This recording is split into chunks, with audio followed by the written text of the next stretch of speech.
Hey guys, Ray from Love You RV and Boat, out on my boat now, cruising for the summer. And I got a review for you, a new release from Bluetti. This is the Elite 100 V2.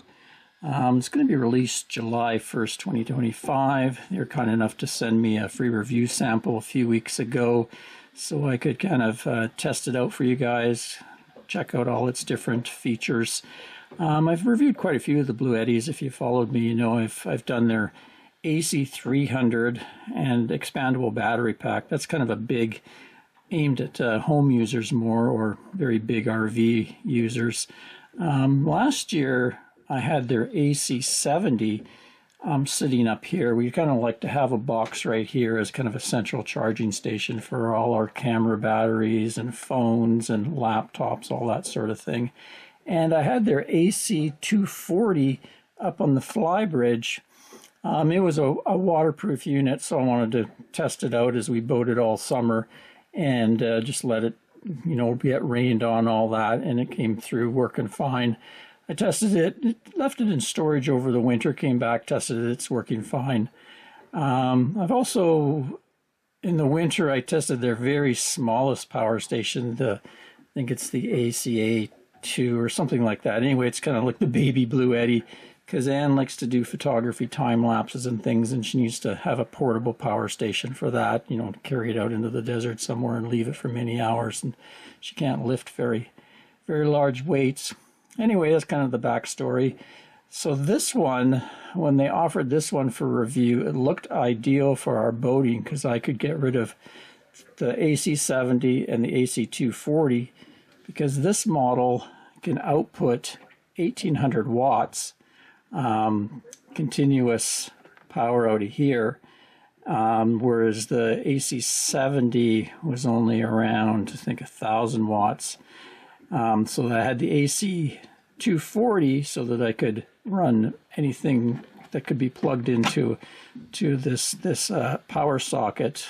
Mainly, I used it to heat water in our electric water heater on the boat. We have one that runs off engine, heat exchanger off the engine, but it also can run off electric power. So I would charge up the Bluetti box and then get hot water. So this is enough to supply the power I need, but a small enough package to sit inside and do all the other jobs I wanted. I'd say the only downfall to this box would be its battery pack in it. It's only 1024 watt hours, so it doesn't have a lot of reserve capacity. These outputs can power pretty well anything, Instapots, whatever you want to plug in, but it's not going to run them for very long, a high amperage load or high wattage load for very long. Sort of made for like quick usage. You want to make coffee or something, but you don't want to sit there running a hot plate, coffee warming plate for very long, or it would deplete the battery. Now, it can charge up very fast, so if you did have a lot of solar during the day, that wouldn't be a problem. This port here, you can input DC power 12 volt to 60 volt at 20 amp or 1000 watts. It's got a little XT connector there, and so you can put in a solar array, or you can, what I use it on the boat is I use their little charger one, DC to DC charger. It's connected to the engine alternator, and it puts out 560 watts. So it charges this box, under 2 hours I can charge this box back up. Or I can plug it into shore power over here, and I think it can do pretty close to 1200 watts charging. They say that it can charge in 70 minutes at its max. So sometimes if we get to a marina, I'll plug that in. Or sometimes if I have extra solar coming into my main system, I'll dial this in. This you can actually choose to customize the amount of charging that goes into the box, which is a really cool feature too. So sometimes if I don't want to really charge too high a wattage, I have it set for just 1 amp coming in, and it charges about 120 watts.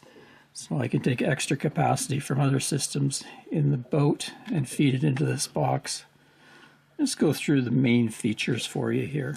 So like I said, 1800 watts coming out the AC power there. It also can surge up to 3,600 watts. And then it has a kind of a power lifting mode up to 2,700 watts. But that is more AC items that have an element in there, like maybe a kettle or a heater or something like that. So it's kind of, they play with the voltage a bit to get that spec, but 1,800 true watts you can run out of these plugs, which is pretty amazing given the size of the box. Now this box is 12.6 inches by 9.85 inches and 8.5 inches deep. So it's the smallest box that I've seen that can have that much power output coming out of it. So they must have a pretty good inverter in there. And putting in 1,000 watts, they must have a pretty good MPPT charger in there as well. It can do 4,000 life cycles, so 4,000 complete discharges and charges, because it's using lithium-iron-phosphate batteries, which is another reason I like this brand mostly uses that chemistry now. It's the safest chemistry, and being on a boat, I don't want lithium-ion type batteries that, you know, you see them catch on fire, but this one has a different chemistry that's very safe. Also, it has an uninterruptible power supply system. So if you are plugged into shore power, it'll charge your battery and then it'll run off shore power.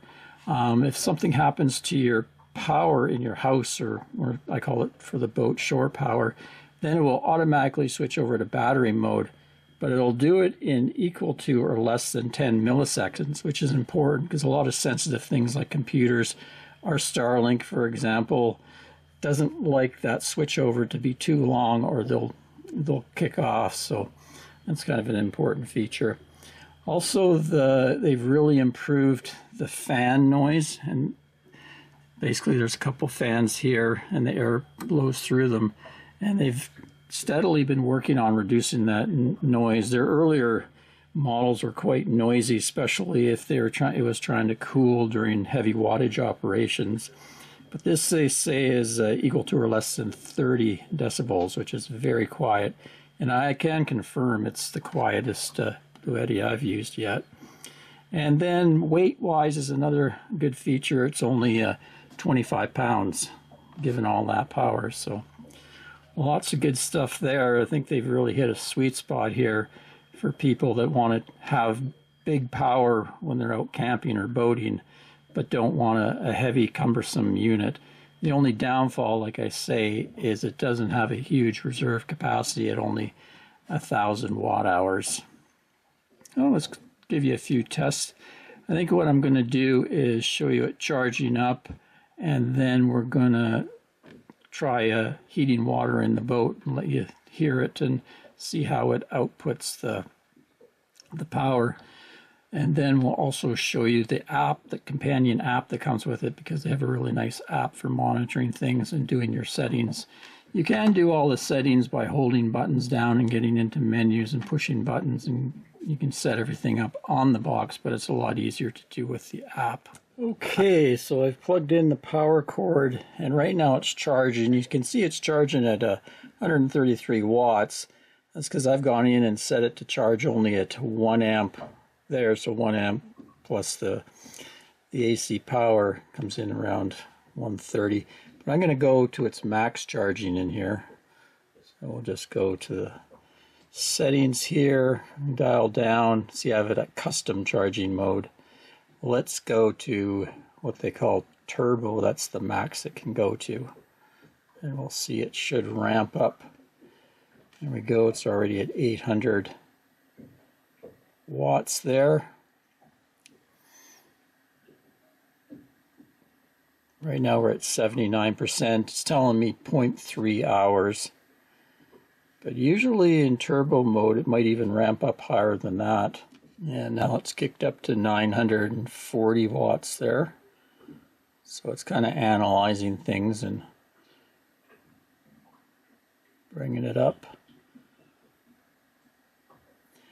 Usually find it will charge at maximum wattage till it gets near the end of its charge, then it will kind of back it off, because you don't want to charge at too high of a wattage near the end of the cycle. So it's smart enough to kind of back it off, and that kind of saves the life of the lithium pack inside.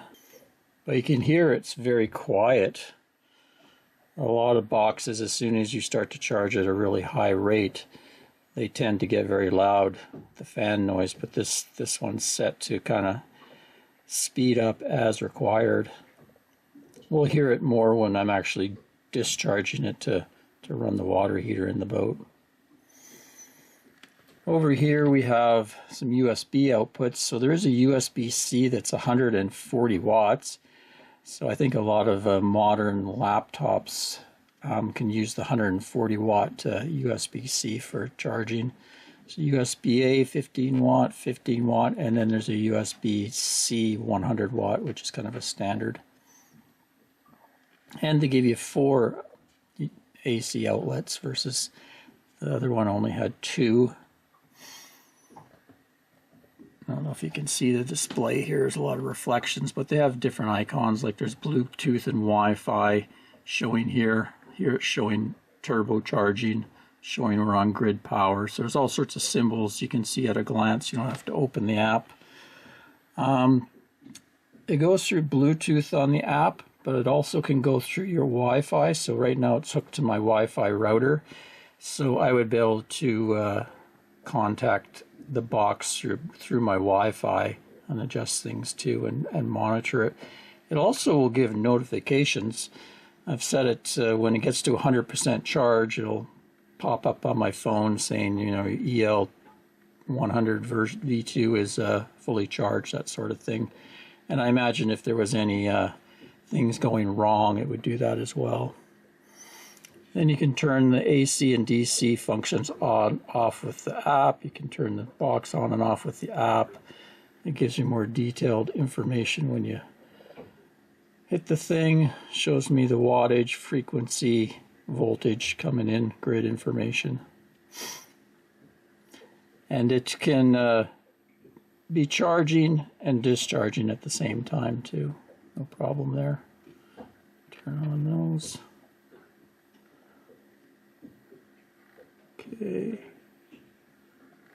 Okay. Then you get into the settings here. Got network settings for setting up your Wi-Fi, share device, default connection mode. I have it in Bluetooth because I'm on the boat all the time, so the Bluetooth works. I don't need to have Wi-Fi. There's password setting. Has something about carbon emission factor, how much you're saving, location, visitor access. You can have someone, I guess, have an app and hook up to your thing. Homepage display has just got something to do with the app. When you boot up the app, it'll be the first device that shows. Kind of gives you a brief look at what's going on with it. I'm in the turbocharging mode there. And there's this thing to set that power lifting to go up to 2700 watts. There's a couple eco mode settings for AC and DC where if it's not seeing any wattage, it will turn off. It's kind of save the battery. And then there's your screen time up. Upgrade. I think that's the different firmwares, which is nice. Advanced settings. DC input source. So right now I'm on PV, which is solar power.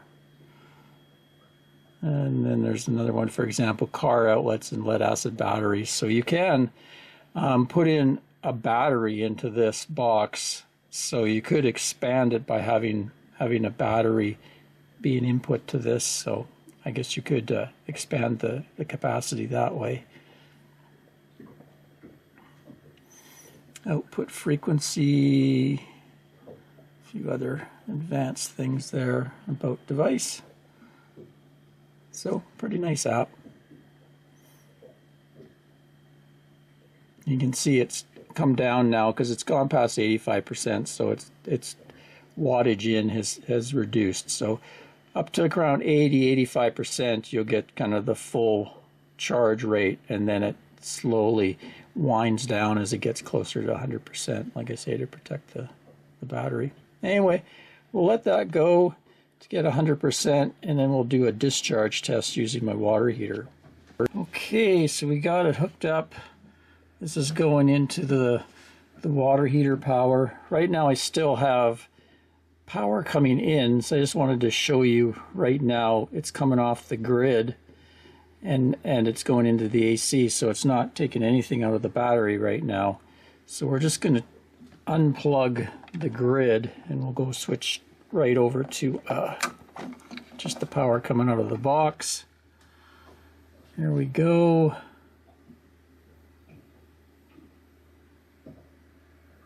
And you can see we're getting 1.3 kilowatts out of this box, 1306 watts. And that's right up at 119.9. So basically 120 volts comes out of here. That's why the wattage popped up from 1100 and something, because it was coming off the grid at 113 point something watts. So it's nice. This box will put out a full 120 volts, give you your max wattage on appliances and stuff. Anyway, we'll just let that run, and when the water is heated, I'll come back and see how much of this box was used to attain that. Right now the water temperature I looked at, it was about 62 Fahrenheit, so it wasn't exactly warm in the tank, so it's a good test for it. And it's around a 6-gallon water heater in our boat, so it'd be very comparable to what you would see with a 6-gallon RV water heater as well. Just going back to those charging modes, I kind of skipped over that. I had put it in turbo, which is the fastest. There also is standard and silent. Now standard gives maybe 500 or 600 watts, I think. Turbo boosts it right up. Silent, a little less wattage, but a little less fan noise. And then, of course, like I said, there's a custom mode that I had used where you can change from 1 to 10 amps there. And I have my custom set it at 1 amp, because sometimes, like I say, I like to just charge at a very low rate. So it's been running for about 15 minutes now, and the fan speed just kicked up, but you can hear it's very quiet still. It's pretty amazing the efficiency of the inverter circuitry in there. They don't need to have a blasting fan going on. Okay, so she's been running about 35 minutes. We're down to 24%. Just wanted to stop here because this is about as loud as the fan has gotten. That's still not very loud at all. Should be coming to an end pretty soon. Dropped down below 20%, and at that point it sent me a reminder on my phone saying I had low battery, below 20%. It kind of warns you. I remember last time I ran it down, I would do it at 10% and 5% just to let you know it's getting run down. Tested the water with my hand. It's pretty hot right now, so in reality I could shut it off, but I just wanted to do a complete cycle here. Okay, just ended the cycle. I have a full water tank of hot water, and the box is down to 13%. Ran around 40 minutes, so you can do it. I remember last year when I was using the AC240, it had double the watt hours, and when I did this, when I used it for the water heater, it would take about 50% of the box almost, so it's about the same. So you could think about 40 minutes of runtime here at 1300 watts steady. Kind of tells you could probably run a hot plate or any other kind of small appliance, Instapot, little convection oven, toaster. You would kind of get that kind of runtime out of it. So it kind of shows you that it doesn't have a huge battery capacity. So if you just need to use it for intermittent high wattage loads, it would be ideal for that. Or if you had a way to recharge it quite quickly, it would work out good for that. If you're going to be running a lot of high wattage loads, then you might have to get a box that has a bigger internal battery pack. Anyway, let's give you a look at solar charging. I'm going to plug in a 400 watt solar panel into it and see what we get. Okay, there you go. So I plugged it into the DC input here for the solar panel, and I'm getting about 240 watts right now. I don't have perfect sun out there. It's only around 11 in the morning, but you can see it's telling me 3.8 hours to recharge the box from this point. So in a scenario where you've gotten up and you've made breakfast, maybe you made coffee or whatever, toast with this, and you're down to 13%, and you plugged in a 400 watt panel, within 4 hours you would be back to full charge again. Other ways you could charge it, you could use a gas generator, of course. You would say, well, why would I have a gas generator in this box? Well, a lot of campgrounds and stuff have very limited generator usage hours, like usually 2 hours in the morning, 2 hours at night.